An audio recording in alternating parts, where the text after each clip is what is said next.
ছোট ছোট পেশায় যে সমস্ত মানুষ নিয়োজিত আছে তাদেরকে আমরা অনেক সময় তুচ্ছ তাচ্ছিল্য করে থাকি, হেয় প্রতিপন্ন করি, কারণ তারা ছোট পেশায় নিয়োজিত, তাদের পেশাটা খুবই ছোট এবং আমাদের সমাজে সেই সমস্ত পেশাকে আমরা নিম্নমানের পেশা এবং লজ্জাজনক পেশা আমরা মনে করে থাকি।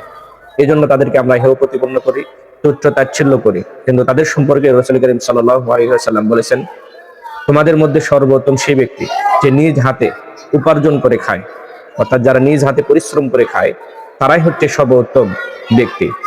কিন্তু যেই সমস্ত মানুষ কলমের খোঁচায় বসে বসে হাজার হাজার টাকা আত্মসাৎ করতেছে, লুটপাট করতেছে, এবং এই সমস্ত অসহায় দরিদ্র মানুষ যারা নিজ হাতে পরিশ্রম করে খাইতেছে, উপার্জন করতেছে, তাদের টাকা কলমের খোঁচায় যে সমস্ত মানুষ আত্মসাৎ করে, তাদের থেকে ছিনিয়ে নেয়, এই সমস্ত মানুষদেরকে আমরা সম্মান করি, তাদেরকে উচ্চ আসনে তাদেরকে আমরা বসিয়ে দিই।